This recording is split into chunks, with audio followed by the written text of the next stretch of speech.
El Parlamento Europeo también aprueba el acto delegado de hidrógeno hipocarbónico, dejando únicamente un trámite pendiente, el de la firma por parte de los ministros de Energía el mes que viene, para pasar a entrar en vigor en la Unión Europea, el acto delegado, dejándonos ya por fin claro cómo llamarle a cada cosa dentro de la producción que vamos a tener en nuestras plantas.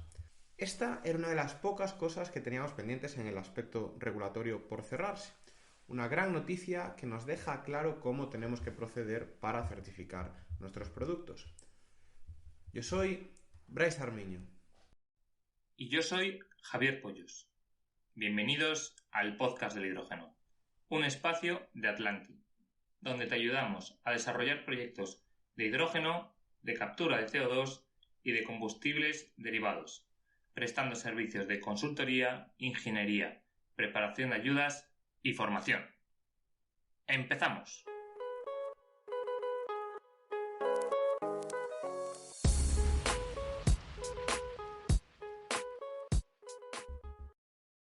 Tenemos hoy en el podcast del hidrógeno a Raquel Fernández, directora de proyectos en DH2. Raquel, bienvenida a nuestro espacio. ¿Qué tal? Muchísimas gracias por hacerme un hueco a los dos. Es un placer. Bienvenida Raquel al podcast del hidrógeno. Lo primero que queremos es que te presentes tanto a ti como a la empresa que representas, ¿no? A DH2, y también cuál es el origen de esta empresa. Sí, pues mira, bueno, como bien habéis dicho, mi nombre es Raquel Fernández Corzo, yo soy la directora de desarrollo de los proyectos en España en DH2. DH2 viene de una empresa que se llamaba Dama Energy. Dama Energy se constituyó hace casi 15 años y esa empresa se dedicaba ya desde el principio al desarrollo de proyectos de energía renovable, pero mediante fotovoltaica. El comienzo de 2021, los socios fundadores de la empresa venden esa empresa a Eni para generar lo que ahora se conoce como Plenitude, y después de esa venta aparece lo que sería DH2 Energy. Nosotros, antes de que la empresa, de que Dama se vendiera, ya teníamos meses de trabajo en paralelo en el que estábamos Dama y se estaba constituyendo esa DH2, en el que nuestros presidentes pues fueron como un poco visionarios y decidieron que ya la fotovoltaica se había pasado de moda, que ya no había ahí interés, y decidieron formar esta empresa de H2 que es ADN y corazón 100% producción de hidrógeno renovable. O sea, no nos dedicamos a proyectar nada de otro tipo de energía ni demás, sino que nos dedicamos al desarrollo al completo de proyectos de hidrógeno renovable. Y así es como surgió esta empresa. Entonces, para entenderlo bien, estaba Dama Energy, empresa de solar, empresa de desarrollo de proyectos renovables, que se vendió a Eni, como comentabais, bueno, como comentabas, Sí. y justo en ese momento que se vendía, apareció la filial de proyectos de hidrógeno llamada DH2, que quedó como fuera del acuerdo y que ahora mismo sois Exacto, independientes. exacto.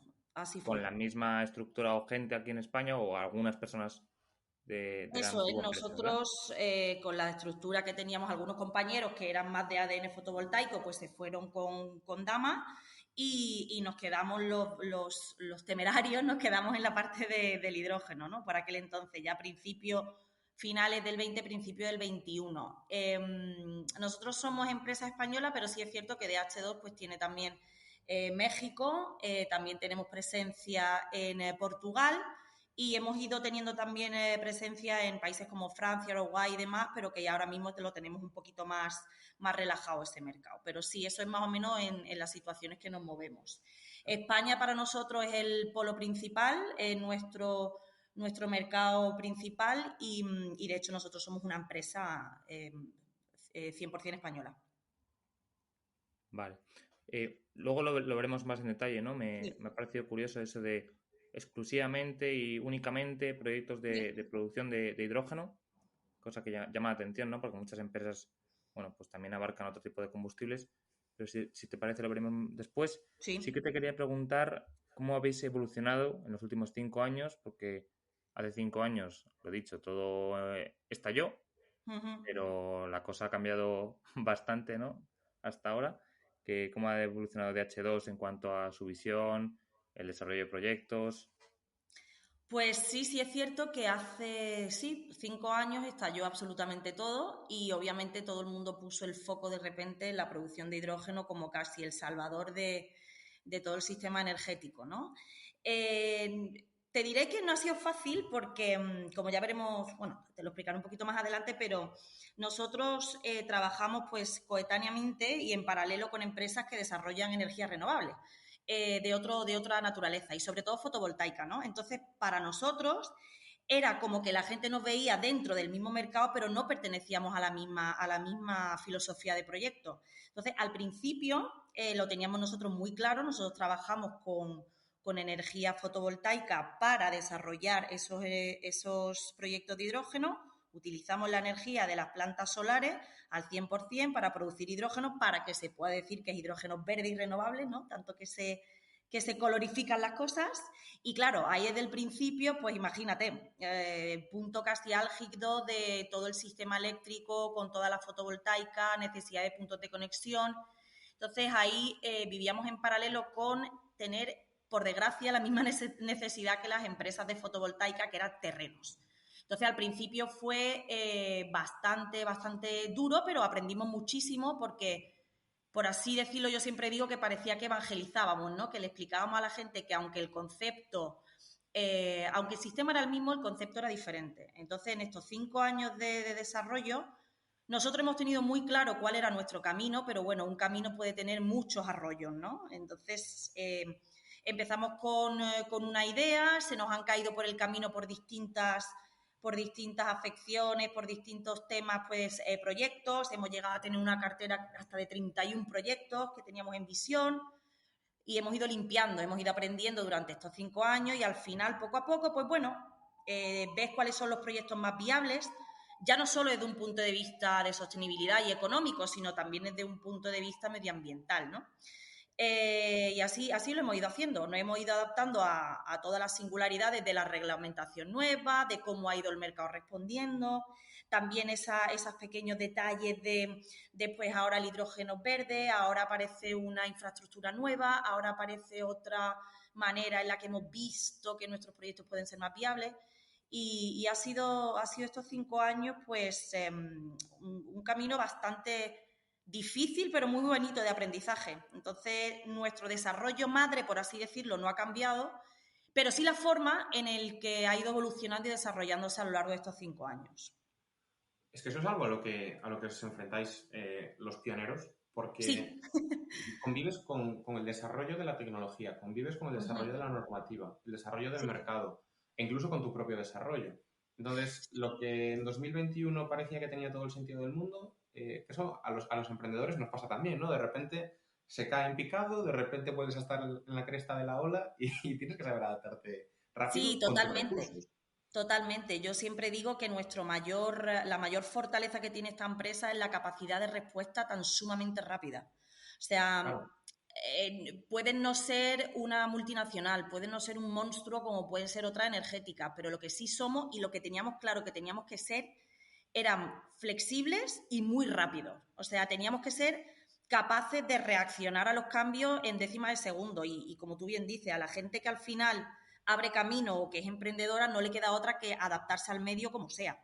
Sí, es que ahí va yo, ¿no? Que al final tú empiezas con una idea en mente y después lo que empiezas a hacer son iteraciones sobre esa Justo. idea. Pero digamos que a medida que cambia la normativa o lo que sea, ya no puedes Ujú. empezar de cero con ese proyecto perfecto, que cada mes también te digo que la idea de proyecto perfecto puede cambiar, ¿no? Y lo Sí. has medio introducido, Raquel, porque yo te quería preguntar eso. O sea, ¿realmente cuál es vuestra... Yo sé que sois un gran desarrollador de hidrógeno, quizás de los que más gigavatios tiene proyectados en España. Y quería saber también, claro, porque competimos con gigantes aquí, ¿no? Sí. ¿Cuál es esa propuesta de valor de DH2 para buscarse off-takers, para saber que sus proyectos son más competitivos que los de otros y para encontrar un hueco, ¿no? Dentro de ese mercado Sí. pues, que se empieza a vislumbrar? Pues mira, nosotros tenemos, y es lo típico, ¿no? Que se dice de tengo que dar las gracias al equipo humano. Pues es cierto, o sea, ahora mismo en España somos como unos 30 y tantos en la empresa y son 30 y tantos personas que están convencidas al 100% de que lo que están haciendo es lo que hay que hacer. Entonces, para empezar, Cuando Sois uno se 35 cree, personas literal, dedicadas al hidrógeno, solo. exacto. O sea, tenemos nuestro equipo de desarrollo de negocio, nuestro equipo técnico, equipo financiero, toda la parte administrativa, nuestro equipo de comunicación y marketing, dirección. Todo el mundo trabaja en la misma sintonía y alrededor de la cadena de valor del hidrógeno. Como habéis podido ver en la web, o si no lo decimos, nosotros, nuestra filosofía no es la de desarrollar un proyecto en papel y luego vendérselo a alguien. O sea, nuestra idea es desde que yo veo un terreno que me parece interesante hasta que yo empiezo a producir, es mío el proyecto. Pero es que cuando empiece a comercializarlo, también es mío el producto. Es decir, nosotros toda la cadena de valor la pretendemos hacer nuestra y que sea nuestra empresa la que lo desarrolle y lo potencie y lo exporte y lo venda y todo, lo comercialice. Entonces, en un sector en el que hay gente tan importante como puede ser lo que habéis dicho, pues como energéticas, Repsol, Moeve, Iberdrola, las internacionales, o sea, empresas no solo nacionales, tienes que tener muy claro que lo que estás haciendo lo estás haciendo bien y el convencimiento es máximo. Entonces, nosotros, nuestra propuesta de valor, para empezar, y hago alusión al equipo humano porque nosotros todos los proyectos en los que nosotros nos hemos desplazado y hemos empezado a hacer el desarrollo, hemos ido casi puerta por puerta a cada uno de los propietarios de los terrenos que necesitábamos, a todas las localidades, a todas las administraciones, desde el ministerio hasta la más local, a todas las empresas que podíamos ver que podían sufrir cualquier tipo de impacto, en mayor o menor medida nuestro proyecto, o que incluso gente de la localidad que pueda hacer mucho mejor nuestro proyecto. Entonces, nosotros, nuestra propuesta de valor es la presencia humana en cada uno de los elementos clave de la cadena de valor del proyecto, del hidrógeno. Entonces, eso es muy importante desde un punto de vista de empezar, ¿no?, con la idea. Pero luego, ¿cuál es nuestra idea? Pues nuestra idea es que, como bien dices, empresas como Repsol o como Moeve, además, tienen sus propios centros de consumo, ¿no? De pues, sus refinerías, centros logísticos, en los que ellos se centran en descarbonizar lo que ya tienen, lo suyo, y me parece muy bien.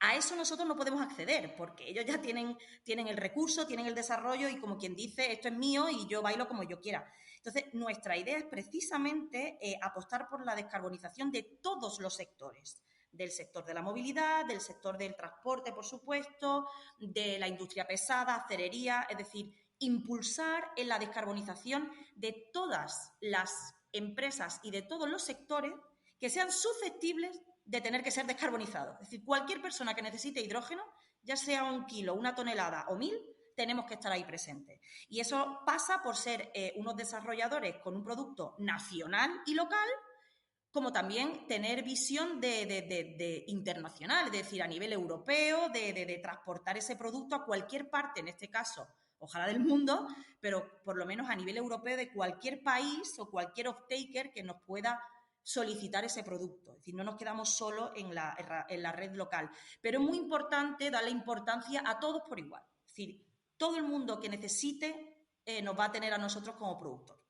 Bueno, pero por igual entiendo que no, porque al final hay unos sectores donde la aceptación es más temprana, otros donde la aceptación es Exacto. más tarde.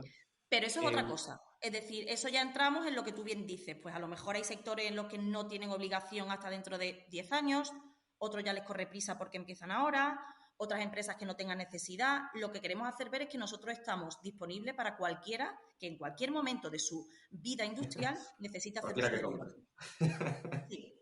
Y Bueno, al final entonces, es esto, ¿no? O sea, yo siempre digo sí, una sí. cosa que parece una tontería, pero mira, cuando yo voy a congresos a hablar, siempre que termino se me acerca la gente y dice, jolín, qué clara eres hablando y cómo dices las cosas. Digo, bueno, es que para bailar y para adornar ya está el resto.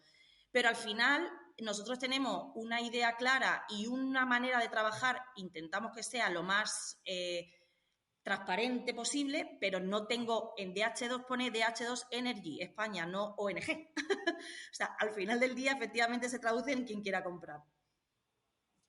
Sí, totalmente. Y yendo un poco más a la parte, bueno, que yo me he quedado impresionado, por cierto, con las 30 personas. O sea, supongo que sois el 30, ¿no? departamento de hidrógeno más grande de España, Hmm. posiblemente. No sé si Mueve estará a la par, pero no conozco a ninguna otra empresa que tenga tanta gente de hidrógeno, Sí. lo cual habla de un gran equipo humano. Pero claro, para sostenerlo tiene que haber un gran portfolio detrás, porque si no, pues lo que decías, ¿no? El capital, pese a ser propio y demás, pues siempre exige. Entonces, Por me supuesto. gustaría un poco preguntarte por ese portfolio de proyectos que tenéis. No sé si puedes dar una cifra de Sí, gigavatios y demás. Y también qué sí. tipología de proyecto, porque has hablado solo hidrógeno. No sé si se piensa en metanol, si se piensa en amoníaco. Mm, Bueno, o asociarse con partners, ¿no? Porque comentas la parte de la justo. exportación y quién sabe cómo lo haríais. ¿Puedes Sí, contarnos un claro. poquillo? Sí, sí. Nosotros, ya os digo, como he dicho al principio, empezamos con una cantidad ingente de hectáreas. O sea, yo decía, Dios mío de mi vida, si tenemos que utilizar todas las hectáreas que tenemos, nos echan del país. Entonces, Para plantar bueno, pistachos, pues, ¿el no qué, pasa perdón? nada. No, que para plantar pistachos, como decía un cliente nuestro. Pues Si sí, sale sí, mal, pues... total, entre pistacho y almendro al final alguna se caería, ¿no? Pero sí, entonces actualmente, después de esos 5 años de aprendizaje, como os decía antes, pues nos hemos quedado con 13 proyectos que nosotros entendemos que son viables. Viables económicamente hablando, desde el punto de vista financiero y sobre todo, y muy importante, que esto es lo más importante para nosotros, es que la primera limpieza y el primer estudio importante que nosotros hacemos es el medioambiental. Es decir, nosotros invertimos mucho en el previo porque necesitamos que cuando nuestros expedientes vayan a administración estén lo más limpio posible. Entonces, después de todo ese aprendizaje, ahora mismo tenemos unos 13 proyectos que nosotros entendemos que tienen distintas salidas y viabilidad. Para que os hagáis una idea, así a número grueso, pero se puede, es público, vamos, estamos trabajando en torno a unos 3,6 megavatios de electrólisis, gigavatios de electrólisis, perdonadme.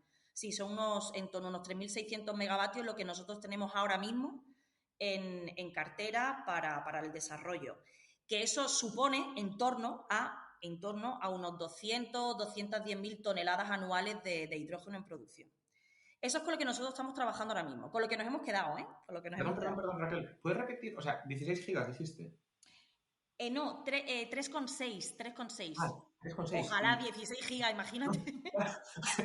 Claro, me chocó y digo, ¿y luego las toneladas cuántas eran? Sí, en torno a unas 210.000 toneladas, dependiendo del Vale, proyecto, vale, pero vale, un vale, número grueso. vale, vale, vale. Mm. Es que digo yo, No ¿pero te qué es esto? imaginas 16 gigavatios, ya, vámonos, cerramos el podcast y... Yo digo, encendéis los electrolizadores un día al año. Vale, Sí, vale.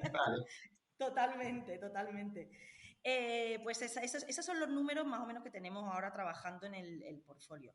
Pero Y así, por lo que veo, es en gran parte autoconsumo y un porcentaje sí, de utilización relativamente bajo, ¿no? Un 50% o sí, así. sí, nosotros estamos trabajando para poder hacer viable económicamente el proyecto. Tenemos un director y un equipo financiero que lleva casi los 5 años de vida de la empresa, 4 años y pico trabajando en un modelo muy, muy, muy detallado y que es muy bueno. No es porque lo diga yo, pero es que nos han hecho auditorías y demás y está muy bien estudiado. Y hemos visto que la manera en la que nosotros podemos optimizar ahora mismo el recurso eléctrico es mediante la fotovoltaica. Para nosotros lo más barato, por así decirlo, o lo que hace que nuestros números salgan. Ujú. Entonces, nosotros trabajamos con esa planta solar que todo el producto, es decir, el 100% de la producción eléctrica de la planta solar va a nuestra planta de electrólisis. ¿Eso significa que somos independientes y autoconsumo al 100%? A ver, nosotros estamos conectados a red, pero solo para un servicio mínimo de elementos auxiliares, que no entran en la cadena de producción del hidrógeno, sino son elementos auxiliares que necesitan la planta por un pequeño backup o sistemas, pues ya sabéis, electrónicos que tienen que tener un continuo de registro eléctrico. Pero en la producción nosotros trabajamos con esa energía eléctrica proveniente de la fotovoltaica. Por eso necesitamos grandes extensiones de terreno. Sí, sí, por supuesto. Que eso es o sea, lo que hablábamos antes, ¿no? Al final uno tiene su planteamiento y sus hipótesis y va para adelante con ellas. Yo también creo que el autoconsumo es la mejor forma de hacerlo, pero bueno, con ese porcentaje de utilización Sí, entiendo que confiáis en una optimización, no sé si lo sí, puedes comentar o no, pero sí, sí, tanto sí, de de hecho, CAPEX de fotovoltaica como de integración, como de CAPEX sí. de electrolizador bastante potente, ¿no?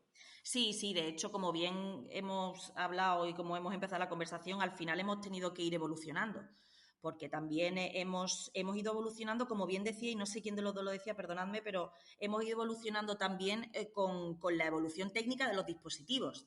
Hace 5 años, para proyectos de este estilo, nosotros no teníamos en mente meter elementos como una batería, por ejemplo, y ahora precisamente para optimizar ese CAPEX, ese OPEX, para poder optimizar el diseño de la planta, tanto desde el punto de vista técnico como económico, pues hemos introducido nuevas hipótesis como puede ser el almacenamiento de energía a través de baterías. Entonces, eso ya lo hemos introducido en nuestro desarrollo y le estamos dando otra vuelta y otro estudio para optimizar desde esos puntos de vista también, sí. Yo te quería preguntar, Raquel, por ese portfolio que decías y también parece que en DH2 vais a todo, a cualquier persona, a cualquier empresa que quiera hidrógeno, estáis ahí, Sí. pero seguro que tenéis esos criterios clave Sí. para decidir en qué proyectos entrar y cuáles no. Uh-huh. ¿Hay alguna preferencia en cuanto a localización, en cuanto a acceso a renovables, en cuanto a conectividad eléctrica? ¿O es lo que habéis comentado, lo que has comentado de criterio ambiental y listo? No. Nosotros, si algo hicimos bien, y de esto me tengo que sentir orgullosa, no yo a título personal, hablo de la empresa, es que cuando nosotros empezamos a ver dónde poníamos los proyectos, casi que poníamos el mapa de España en una pantalla gigante y empezamos a poner capas. Decíamos, bien, criterios ambientales, afecciones importantes. ¿Qué más? Pues vamos a hablar también de criterios, también obviamente de la orografía, porque íbamos con fotovoltaica, pues también iban limpiando.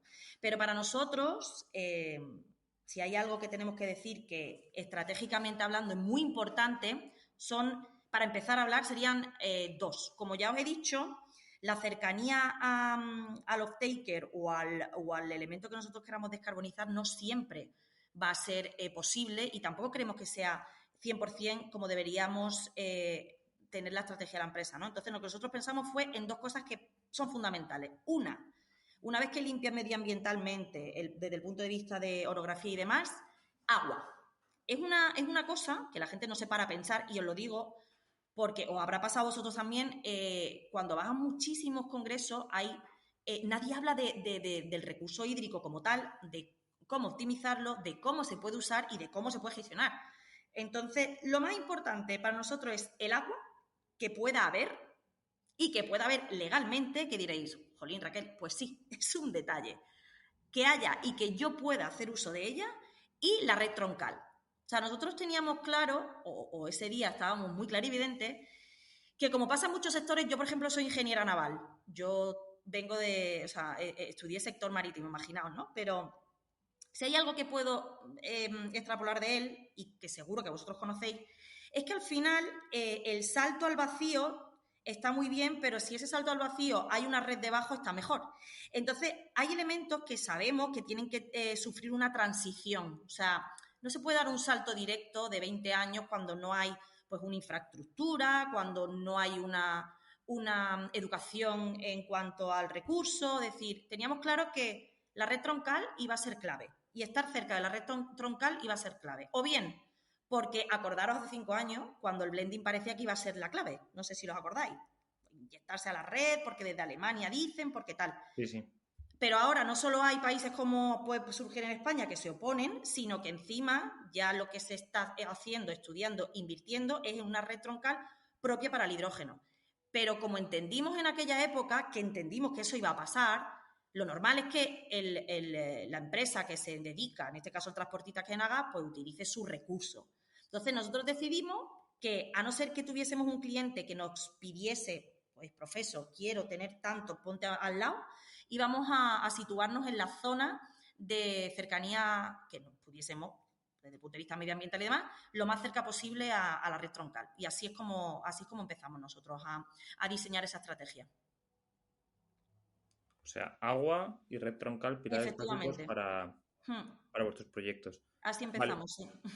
Y si especificamos en un proyecto concreto, que yo creo que a todo el mundo le viene a la cabeza cuando oye hablar de DH2, sí, que es Hysentia, sí.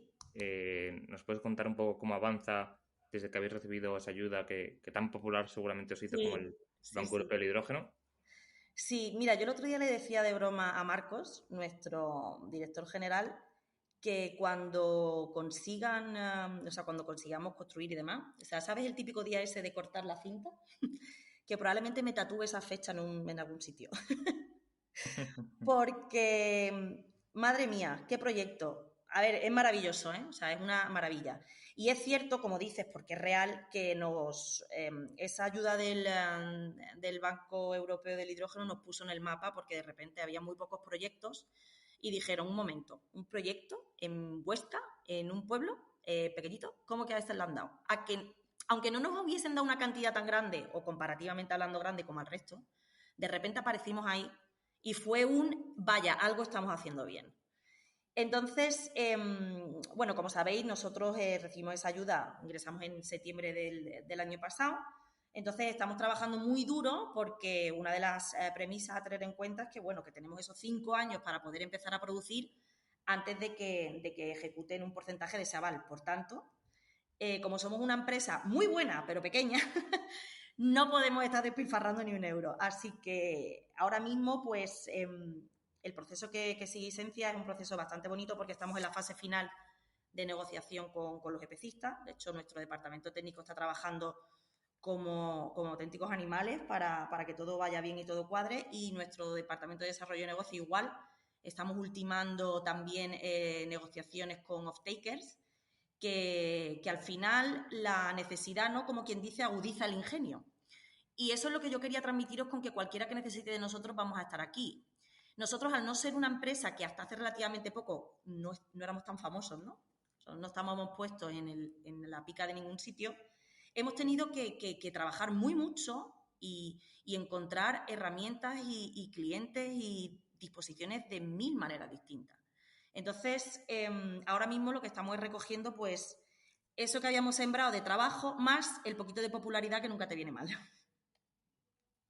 Genial, pues yo aquí sí que te quería preguntar un poco por entenderlo bien. Sí. Vosotros os concedieron el proyecto, a los pocos meses entiendo que confirmasteis, ¿no? Con ese aval, ¿no? Que sí que os habían en septiembre del 24 pedido, exacto. O sea, hace un año, ¿no? Os pidieron ya confirmar el aval, lo confirmasteis y os quedan 4 años ahora aproximadamente para ejecutar el proyecto, y a partir de ahí, pues año tras año se pagará la cantidad correspondiente, ¿verdad? Sí, tenemos 4 años para empezar a producir ya, o sea que sí. Vale, y hablabas de negociar con off-takers. ¿Estáis todavía ahí viendo cómo completar el consumo entonces, no? Sí, porque al final a nosotros nos interesa, pues, que el proyecto salga adelante con cualquier cliente que sea susceptible de que pueda acercarse a nosotros. Y bueno, nuestra planta, fíjate, nosotros ya la vemos como pequeña, ¿no? Bueno, nuestra planta son casi 2.000 toneladas al año, 1.000 y pico. Claro, tenemos otras cosas tan grandes que nos parece poco. Pero bueno, empezar a trabajar con gente que esté dispuesta a asumir esa cantidad, pues también es un salto al vacío, un acto de fe. No digo riesgo, pero sí es cierto que las empresas también asumen con nosotros esa valentía, ese acto de fe y decir, venga, pues vamos para adelante. Entonces, pues sí, estamos con esa fase final de negociaciones con distintos off-takers que confían en que lo que estamos haciendo está bien. Y con el EPCista, además. Y con el EPCista, que también tiene que confiar. Claro, nosotros confiamos en que lo que ellos hacen está bien y ellos confían que lo nuestro también está bien. Ahora que comentas que estáis cerrando eso, yo es una de las cosas que más critico siempre, entre comillas, porque al final hay una parte invisible en lo que es el coste de inversión de una planta de hidrógeno, y es que el EPCista no tiene experiencia en este tipo de plantas y te mete unas contingencias de cuidado. Entonces, sí, totalmente de acuerdo.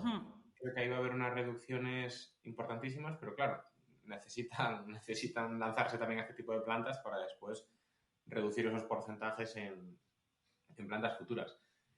Claro, eso... Sí. No, que justo eso el departamento técnico está haciendo cirugía. O sea, os puedo asegurar que están haciendo cirugía de ingeniería, de dispositivos, de costes, de todo. Entonces... Ya, pero al final el EPCista las contingencias no te las va a quitar. Justo, hay algunas que tú sabes que no, y ellos mismos saben que no, pero hay otras que sí, que ves, argumentas, explicas y ves cómo va el tema y al final trabajan coordinadamente y entienden que hay cosas en las que no es necesario ser tan conservador, ¿eh? Entonces, claro, pero para ello tienes que sentarte, como lleva nuestro equipo, meses, partida a partida, número a número, y generar esa confianza con ese EPCista, que no es oye, hazme esto y punto. Ojalá lo consigáis. Nosotros hemos estado... yo estoy convencida. Eso sí, siempre digo que este sufrimiento valdrá para el resto y no es broma. O sea, No es, a Sí. ver, tampoco hemos inventado nosotros, yo qué sé, la Coca-Cola, ¿no? Como quien dice. Pero sí es cierto que hay un montón de dispositivos separados que juntos la gente no los entiende o no los hemos hecho hasta ahora. Entonces, hay una cierta manera de ser conservador que yo la entiendo, que esa barrera se tendrá que quitar y cuando Isencia empiece a producir y empiece a trabajar, pues la gente se fijará en ella como cualquier piso piloto, sí, ¿no? Como cualquier planta piloto en la que veremos cómo funciona y entonces pues ayudaremos al sector y ayudaremos a otros desarrolladores y a otros EPCistas a ver cómo funcionan las cosas y ir rebajando eso. Pero bueno, somos los primeros, pues es lo que hay.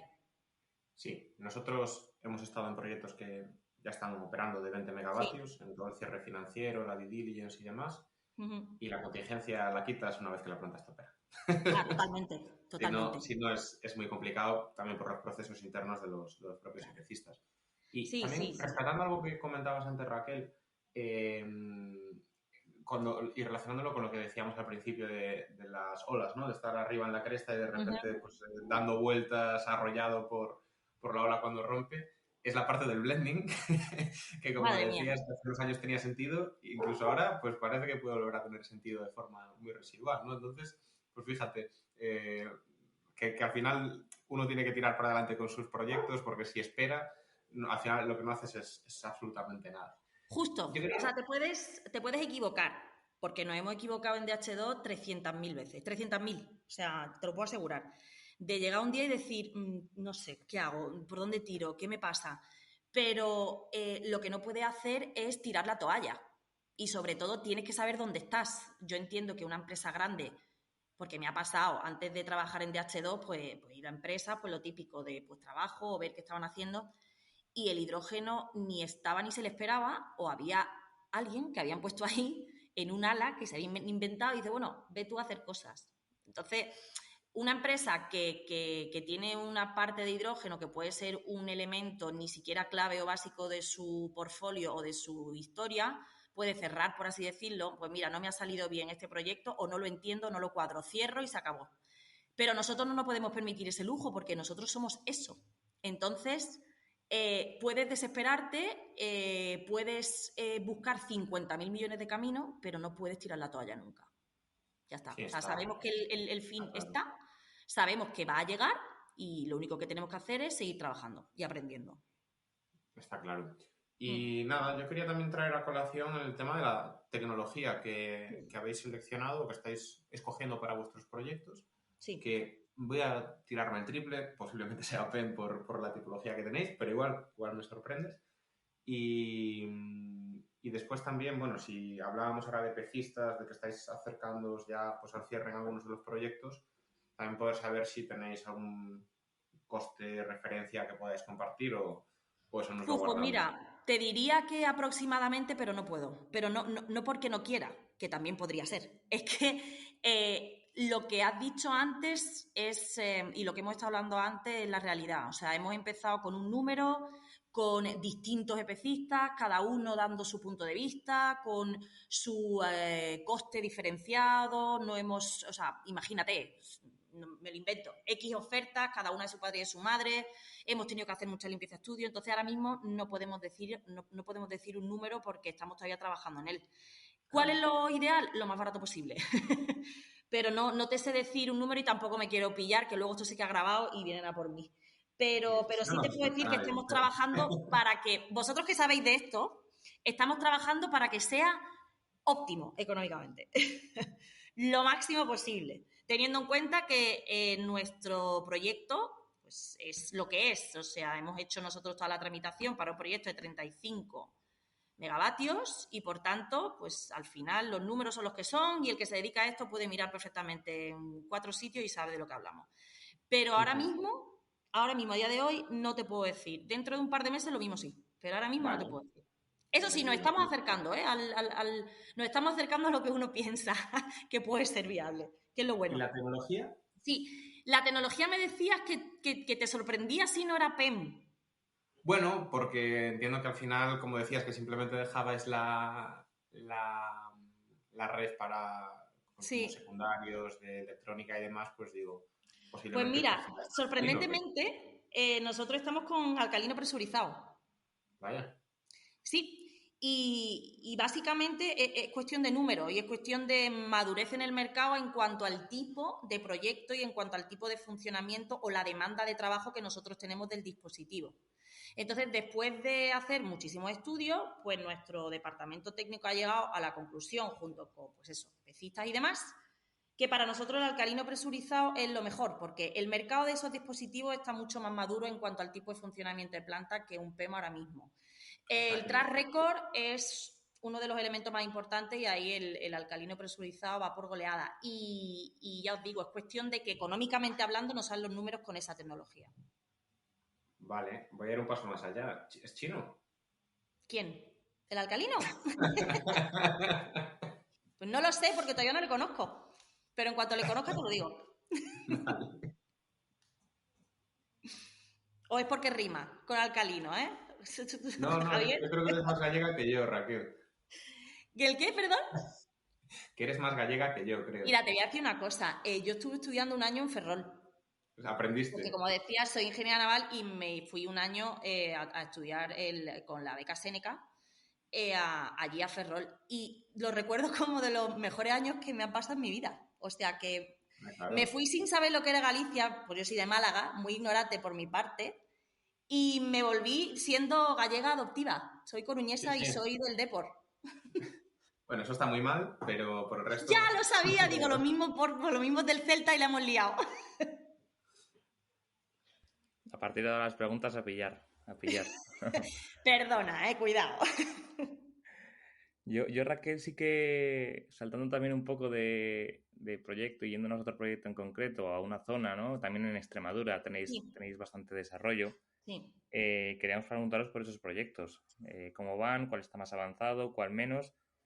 Pues Y también un Extremadura... poco en estos proyectos y en general, ¿dónde estáis encontrando el cuello de botella para Sí. no tener esos 3,6 gigavatios ya casi a puntito? Sí, ¿no? A ver, Extremadura para mí ha sido la sorpresa de la empresa, he de reconocer. O sea, hay cierto tipo de zonas que tú las tienes identificadas como zonas industriales o como zona tal, pero yo no tenía Extremadura en mi mente ni identificada desde el punto de vista pues eso, de proyectos y demás. Y los proyectos de Extremadura son proyectos que están siendo y van a ser unos proyectos brutales, maravillosos y sobre todo súper bien hechos. Y os digo, cuellos de botella, pues mira, los cuellos de botella a los que nosotros nos estamos enfrentando a nivel nacional, lo principal es la falta, por así decirlo, de información sobre las competencias que tienen las comunidades. Es decir, todas las comunidades me dicen lo mismo, es que hay un punto en el que yo no sé dónde entra el Estado y dónde entro yo. Y como sabéis, pues cada comunidad autónoma en este país tiene sus regulaciones en ciertos aspectos y desde el punto de vista de Consejería de Energía, Industria y Medio Ambiente también. Entonces, como punto global, esa falta de información y de desarrollo sobre los tipos de proyectos de hidrógeno, que es normal, porque casi esencia del primero así medianamente gordo al que se están enfrentando, pues hacen que la administración sea, pues como el epecista, pues muchísimo más conservadora. Entonces, cuando desconocen cierto tipo de proyectos y la envergadura y demás, pues son muy conservadores. En Extremadura, por ejemplo, más que nosotros no tengamos tramitados esos proyectos, como os decía al principio, nosotros invertimos mucho en el previo. Entonces, antes de decir que no hemos enfrentado a eso, vosotros lo sabréis vosotros mejor que yo, pero antes de decir tengo 1000 hectáreas aquí y demás, pues hacemos lo que os he comentado. Yo hago la limpieza medioambiental y luego voy y hablo con los propietarios. Si los propietarios me dejan, ya tengo un desarrollo. Bien, pero ahora tengo que ver si allí hay o no hay agua. Entonces ya tengo que ir a la primera, que es la confederación. Entonces, aunque Extremadura sea una comunidad, luego cada recurso hídrico lo gestiona una confederación diferente. Y las confederaciones, aunque cuelgan de ministerio, son, vamos, o sea, son elementos que son independientes totalmente, por así decirlo, porque son muy estancos, son independientes, tienen sus propias reglas y son los cuidadores y los que preservan el recurso hídrico que en España no tenemos. Entonces, en Extremadura, por ejemplo, nosotros trabajamos de la mano con la Confederación del Guadiana para que ellos nos digan cómo podemos hacer uso de ese recurso hídrico, cómo quieren que lo hagamos para que nuestro proyecto sea sostenible. Entonces, estamos tardando más porque en Extremadura es una de esas comunidades que quieren tener la información como proyecto global conjunto. No necesitan una planta por aquí, una conexión por allá, un hidroducto suelto, no. Ellos quieren que nuestro proyecto tenga un sentido global. Y esos 1,5 gigas que tenemos proyectados en Extremadura van muy bien porque el previo está siendo muy bueno porque estamos trabajando con ellos de la mano, con todas las administraciones. Con nosotros están trabajando de una manera ágil, directa, muy dura. Estamos aprendiendo mucho en conjunto, pero está saliendo un proyecto muy bueno. De hecho, hace un par de semanas tuvimos la última reunión con ellos y nos dijeron, madre mía, el que venga detrás, qué mal se lo vaya a dejar. Y digo, bueno, o no, o qué bien, porque ya las preguntas ya tienen solución. Entonces, cuellos de botella como tal, ya os diría que solo nos estamos... Hace 4 años te habría dado otra respuesta, también te lo digo, ¿eh? Pero ahora nos estamos dando cuenta que hay una falta de comunicación entre central y comunidades. Y luego dentro de la comunidad, pues luego está el local, que también es el que al final absorbe el impacto de un proyecto de este estilo. Y tampoco está total y absolutamente informado. Entonces nosotros hacemos de nexo. Aprovechando que tenemos que ir y aprovechando que tenemos que hacer el desarrollo, pues vamos desde lo local a la parte provincial, gobierno central de cada una de las comunidades y luego ya el resto.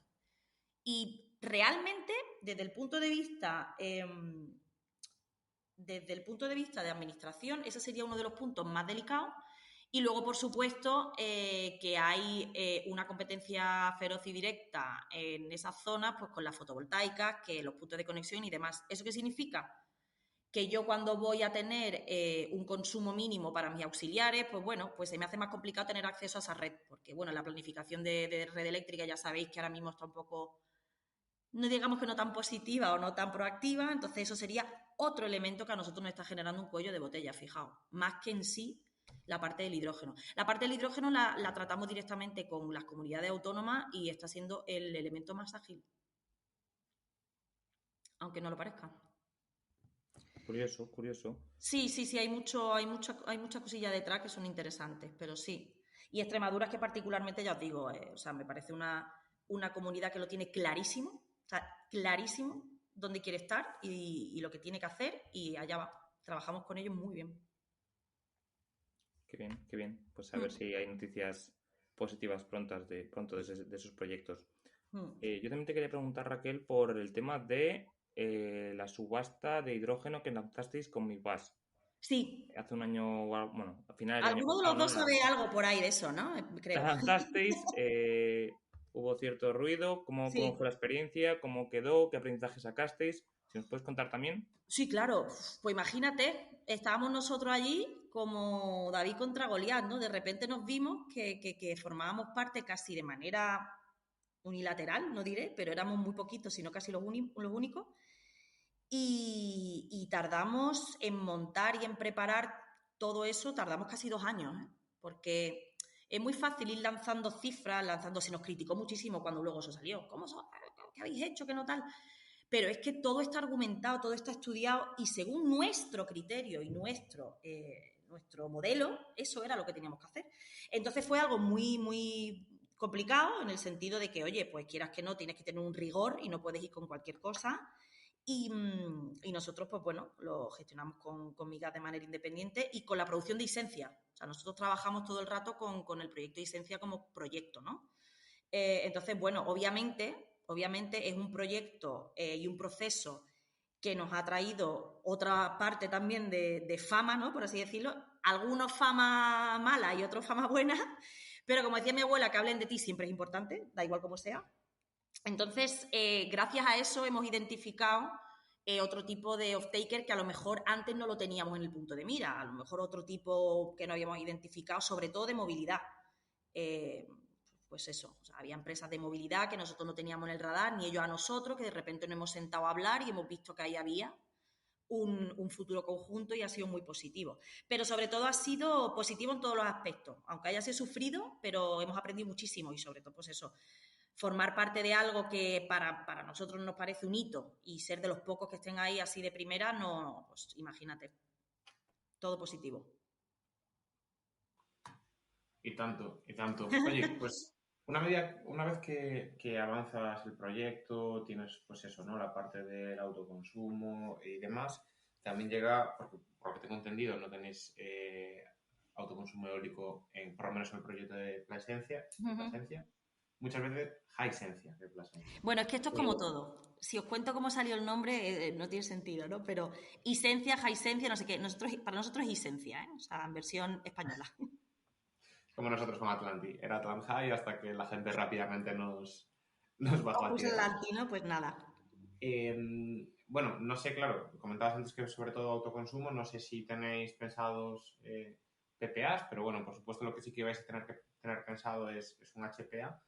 Y yo quería preguntarte por cómo estáis considerando estructurar todos estos contratos, que entiendo que todo nace también del HPA, si con tarifas fijas, precios indexados, en función de la huella de carbono que pueda tener el hidrógeno. ¿Cómo os Sí. estáis encontrando a los off-takers en cuanto a requisitos y también en cuanto a los proveedores, si fuera el caso de PPAs, para firmar estos contratos?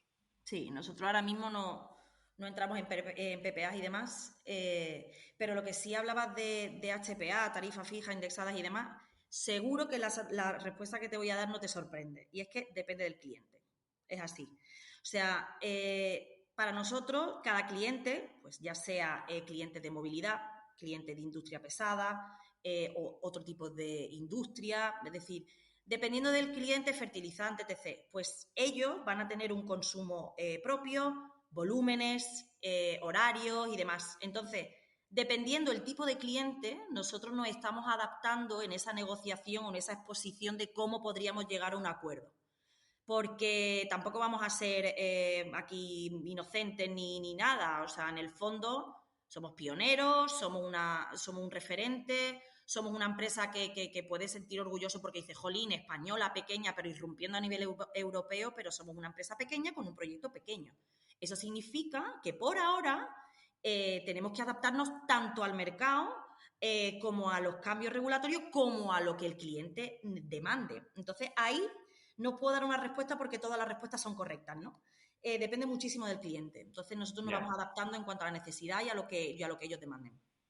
Vale, pues vámonos entonces a otro tipo de proyectos, y es que buceando un poco por vuestra página y también por las comunicaciones que hacéis, y lo decías al principio de la llamada, tenéis presencia en más países, no solamente en España, pese a ser una empresa española. ¿Por qué os habéis ido a mercados como el de Portugal, México, Uruguay? Y también vuelvo a hacer la pregunta, ¿cambian estos mercados la forma de estructurar los proyectos o siempre vais a seguir el mismo tipo de idea?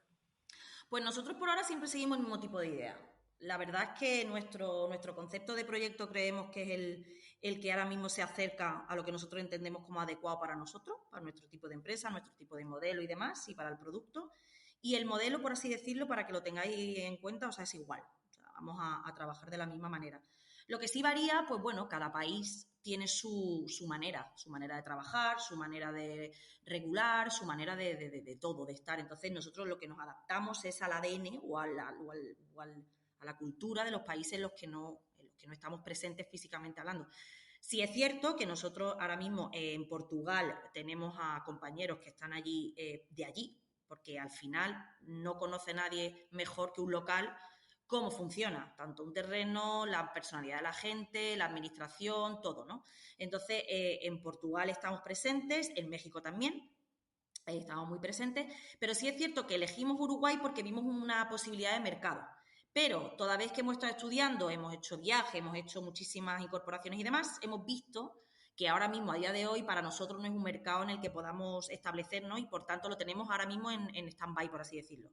Que es lo mismo que pasó con Francia. O sea, Francia también teníamos una disposición de implementar proyectos allí, de hecho, teníamos casi un heredero de Dama, pero vimos que para nuestro tipo de proyecto, para nuestro modelo, pues no era un país en el que por diversos motivos tuviese una proyección, ¿no? Entonces, igual, ha habido, al igual que desechamos proyectos porque no eran viables, ha habido mercados en el que hemos visto que nuestra manera de enfocar el proyecto no era viable, no tenía proyección y ya no estamos tan presentes como puede ser Uruguay o Francia. Pero sí, Portugal, México, estamos allí y con la misma naturaleza que tenemos aquí en España.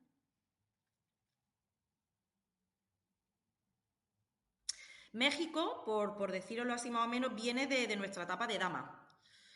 En nuestra etapa de dama, el portfolio que había mexicano era potente y ya teníamos mucho trabajo hecho ahí en cuanto a reconocimiento de la administración y demás. Y ahora mismo, de hecho, en México trabajamos con la Asociación Mexicana del Hidrógeno bastante estrechamente y vimos que también ellos tienen una capacidad o un análisis en el que ven que proyectos como el nuestro tiene proyección. Por eso en México también estamos presentes. En México no me suena haberlo leído, pero aquí en España el hidroducto está día sí día también en la boca de todos los promotores de proyectos. Creo que sabemos por dónde vais en DH2, pero dínoslo tú, Raquel. ¿Sois pro? ¿Sois en contra? ¿Cuál es vuestra opinión del hidroducto? ¿Cuándo va a salir? Bueno, el cuándo va a salir, si supiese ya cuándo va a salir, entonces ya me corono, ¿no? Pero, a ver, nosotros, algo que sí tenemos y que con lo que estamos trabajando es muy estrechamente, porque ya en su día empezamos unos proyectos con Enagas como compañero de viaje. Entonces nosotros vemos necesario la red troncal y el hidroducto, porque al final todo lo que se intenta exportar desde el punto de vista ideológico desde España es que nosotros vamos a poder llegar a ser el primer productor de hidrógeno del continente.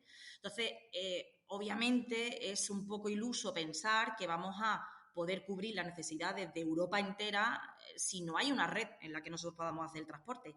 Y tan cantidad de producto tiene que transportarse en su propia infraestructura, no queda otra. O sea, si nosotros queremos exportar, nosotros somos 200.000, pero imagínate 500.000 o a saber, dentro de X años, es inviable pensar que no se va a producir esa infraestructura. Por eso Enagas está apostando muy, muy fuertemente, vamos, lo estamos viendo en todos los call for interest que ha hecho y en la infraestructura que ellos tienen ya desarrollada 2030. De hecho, muchos de los proyectos con los que nosotros estamos trabajando con ellos, estamos acoplados, por así decirlo, en calendario, porque la idea es que lleguemos juntos al final, que es yo te abro el hidroducto y yo te ingreso el producto, o sea que estamos muy por la labor. Como os decía antes, y me lo habéis preguntado y no lo he contestado, el mercado nuestro es producir hidrógeno, pero dependiendo del off-taker, tenemos una visión u otra de pues lo que hablábamos antes, tanto del HPA y demás, pues esto es igual. Me hablabais y me comentabais antes si nosotros teníamos en mente otro tipo de producto. Nosotros tenemos en mente producir hidrógeno verde para que se pueda producir otro tipo de producto. Como estabais hablando del imetanol, del SAF, que es tan importante ahora para el sistema de aviación. Entonces nosotros sí queremos estar con esas empresas que necesiten hidrógeno para hacer que su combustible sea renovable. Entonces, ¿eso qué significa? Eso significa que habrá ciertos proyectos que vayan derivados a ese tipo de camino, ciertos proyectos que vayan a otro tipo de cliente, donde te puedas asociar con otro tipo de productor, y otros tantos que obviamente tienen que ir todos ellos por la red troncal. O sea, al final es como la red de gas natural que hay ahora a nivel nacional, que entra por un sitio y lo consume pues, miles de kilómetros más lejos, ¿no? Entonces, creemos que es necesario al 100% para producir un hidrógeno competitivo. Porque entendemos que lo que se intentaba hacer, de hecho yo estuve hablando de esto hace unos años en el Congreso de Huelva con uno de los consejeros de energía de la Junta de Andalucía, que pretendían que el consumidor estuviese al lado del productor, o sea, que el ecosistema estuviese en el mismo sitio. Y eso para ciertas empresas puede ser viable, claro, pero para ser un productor global, europeo, mundial, llámalo X, para exportarlo, para hacer, es inviable hacerlo así. No, entonces, la única manera es el transporte. Incluso para ciertas empresas, o sea, incluso Cepsa, Moeve, Repsol, sí, pueden empezar ahora con proyectos de 100, 200 megavatios, 400, que dice Moeve que lo va a hacer, pero si quieren pasar de ahí, tienen que confiar en el hidroducto. No efectivamente, es la única manera, es el salto de calidad y de cantidad. Si no te quedas en el local, que me parece muy bien, pero no creo que empresas de esa envergadura tengan esa mentalidad. No, y ya ves cómo está Moeve con el tema del refuerzo de la subestación allí en Palos, que no hay un megavatio libre. Sí. Lo mismo le pasa a Repsol en otras refinerías, que además los costes de la red eléctrica son carísimos. Efectivamente. No pueden crecer por ahí esos proyectos. Yo creo que sí, justo. Por eso estamos, ya digo, colaboramos muy estrechamente con Enagas y estamos al 100%. Vamos, creemos eso, lo que he dicho, que para que sea un precio competitivo tiene que pasar por ahí. Nosotros igual, sí. Bien, Y Raquel, yo entonces... ya, bueno, tengo un par de preguntas para terminar, que Sí, casi nos extendemos a la hora.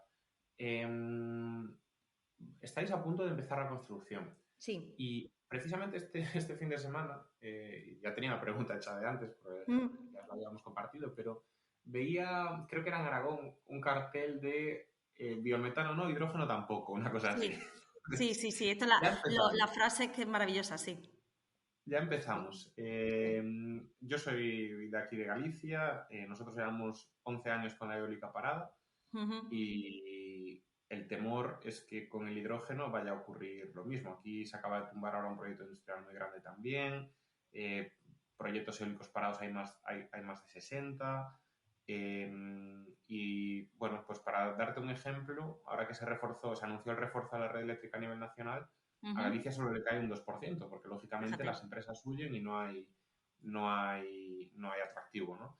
Y quería Ujú. preguntarte, ¿cómo estáis viviendo? Ya nos has dicho que habéis hecho mucho trabajo, pero es Ujú. importante también saber eso, ¿no? ¿Cómo estáis viviendo la percepción social en el entorno de estos proyectos?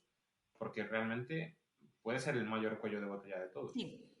Sí, porque la gente no es consciente de que una opinión social negativa te para un proyecto. Pero además, literal, o sea, te lo para. ¿Qué hacemos nosotros? No es convencer, sino instruir. Nosotros hacemos mucho hincapié antes de empezar un proyecto en que la gente de la zona entienda de qué va el proyecto. Y vamos con números. Sobre todo a la gente le asusta mucho ya no solo el impacto medioambiental, sino el impacto hídrico. En nuestro caso, hemos enseñado a la gente y hemos explicado cómo es el sistema que nosotros utilizamos para que vean el tipo de consumo de agua, cómo nosotros, además, a título personal, nos encargamos muy mucho de la optimización del recurso, cómo lo utilizamos, cómo lo dejamos de utilizar. Es decir, nosotros hacemos mucho hincapié en que la aceptación social sea a través del conocimiento, no a través de la imposición. Es decir, yo no meto un expediente y digo, bueno, ya me vendrá un requerimiento, luego apelo y tiro para adelante. Jamás. Te diré que de los 30 proyectos que nosotros teníamos en cartera antes, 2 de ellos yo personalmente los di de baja porque no conseguíamos que hubiese una aceptación social sostenible. La gente no lo entendía, la gente no quiso, fue una posición férrea, no conseguimos y dije, pues nos vamos. Y la gente de la zona incluso me dijo, no, Raquel, seguid para adelante, mete el expediente. Y digo, yo no me meto en una controversia social no porque no nos convenga o no, sino porque al final tiene que haber un ecosistema de trabajar en paz y en armonía. Y si yo soy la persona que levanta ampollas en un sitio, al día siguiente en la otra comunidad, pues ya soy la que la lió allí. Y es cierto. Entonces, la aceptación social meten el hidrógeno porque para ellos es renovable y no saben de lo que va. Entonces, como ¡pa! Y eso es muy peligroso. ¿Qué pasa? Que nosotros pues hacemos mucho hincapié en eso, muchísimo. Ya os digo, persona a persona, con datos, les explicamos lo que vamos a hacer, lo que vamos a dejar de hacer, cómo va a impactar, qué procesos vamos a seguir y obviamente no puede estar, no, o sea, no puedes tener contento al 100%, pero puedo decir que eso es uno de los mejores trabajos que hacemos porque lo vemos importantísimo y primordial para que el desarrollo del proyecto siga. Entonces, lo veo, ya os digo, lo veo más que difícil, peligroso, porque creo que esa falta de aceptación social es por el desconocimiento. Entonces, pues bueno, hay que hacer un poquito de labor de educación. Pero en todos lados, ¿eh? O sea, hay gente dentro de la administración pública que no está a favor de nuestros proyectos, porque no conocen el proyecto. Y toda vez que le hemos presentado un proyecto sólido, óptimo y desde el punto de vista tanto económico como social sostenible, nosotros intentamos trabajar con gente del lugar, intentamos construir una especie de tejido empresarial, industrial y educacional en la zona. Entonces eso también la gente Ya, lo valora. Es muy ya. importante. Y bueno, ya para terminar, Sí. creo que vas a ser optimista, pero si me equivoqué antes con el electrolizador, espero no hacerlo ahora. ¿Cómo ves tú personalmente el futuro del hidrógeno pues, de ahora, los próximos 5 o 10 años? ¿Por dónde ves que va a tirar el sector? ¿Dónde Uf, estaremos cuando llevemos el episodio 500 aquí en Podcast del Hidrógeno? ahora te contesto fatal. ¿Te imaginas? Sorpresa número 2. No, pues sí soy optimista, pero sobre todo soy optimista y esto puede sonar mal, pero seguro que me vaya a entender. Soy optimista porque conozco lo que hay detrás lo que hay en la trastienda, siempre digo yo. Siempre es mucho más sencillo Cuando hay detrás del telón y ves cómo funcionan las cosas, siempre puedes estar más o menos seguro de algo, ¿no?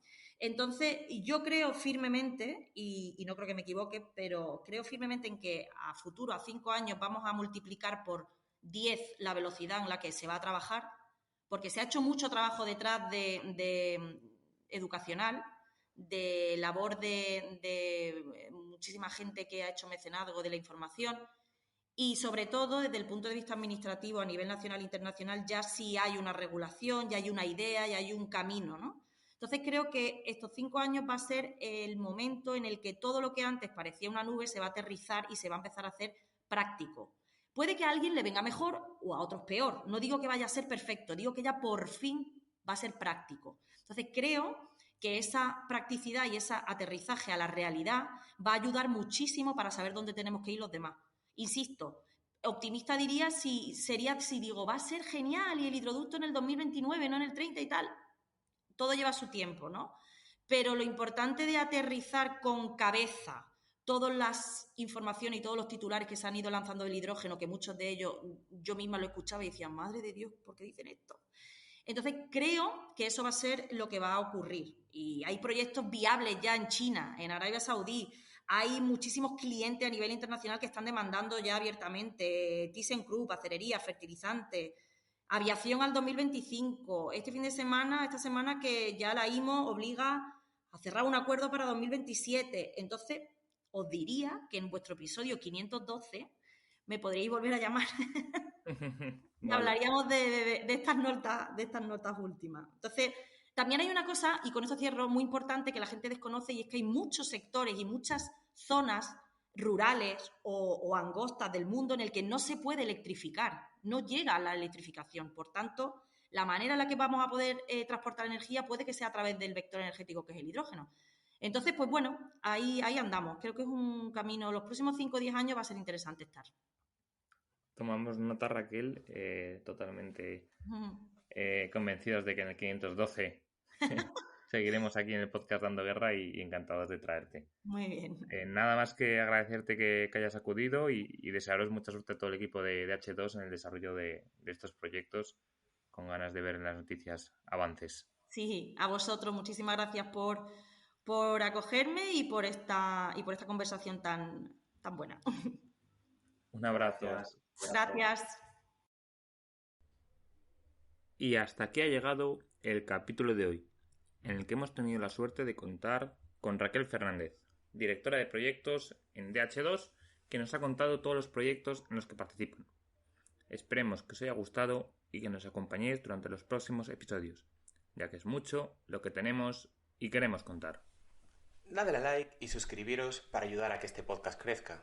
Todas vuestras valoraciones serán bien recibidas en el correo elpodcastdelhidrógeno@gmail.com o en los comentarios de las principales plataformas.